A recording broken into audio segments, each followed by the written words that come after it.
Hi friends, நம்ம தளபதி விஜய்க்கு எதிராக தமிழ் சினிமாவில் இருக்க நடிகர்கள் கூட விமர்சனம் பண்ண ஆரம்பிச்சிட்டாங்க.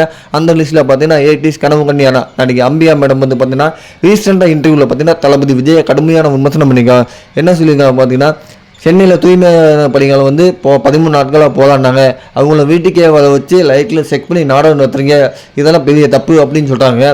இதெல்லாம் நீங்கள் ஆளுங்கட்சியை பார்த்து கேட்க வேண்டிய கேள்வியை தளபதி விஜயை பார்த்து கேள்வியில் இது என்ன நியாயம்? அப்படின்னா 4 வருஷம் தளபதி தான் ஆட்சியில் வந்தாரா? அப்போ தமிழ்நாட்டில் எவ்வளவோ பிரச்சனைகள் நடந்துக்கு. அப்போல்லாம் நீங்கள் எங்கே போனீங்க? கோமாவில் வந்தீங்களா? கள்ளக்குச்சி, சாயம், சாவு எத்தனை பேர் இறந்தாங்க தெரியுமா தெரியாதா? அதே மாதிரி லாக்அப் டெத் நடந்துச்சு தெரியுமா தெரியாதா? எவ்வளோ பிரச்சனை நடந்துச்சு. அப்போல்லாம் நீங்கள் கோமாவில் வந்துட்டு இப்போ தளபதி விஜய் மாநாட்டை பற்றி பேசுங்கன்னா அப்போ நீங்கள் உங்களெல்லாம் என்ன சொல்கிறது?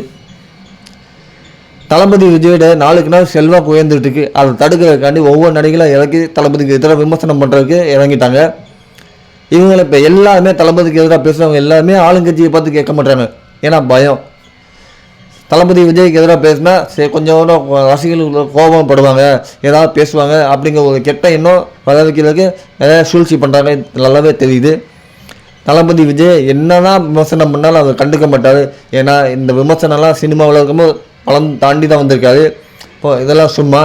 கண்டிப்பாக தளபதி விஜய் இந்த 2026 ஜெயிச்சு ஆட்சியை பிடிப்பாரு. அது எந்தவித மாற்றம் இல்லை. எத்தனை விமர்சனங்கள் யார் என்ன விமர்சனம் பண்ணாலும் அதை பற்றி கவலைப்படாமல் கடந்து போயிடுவார். நாங்கள் எல்லாருமே உங்களுக்கு துணையாக இருப்போம். நன்றி.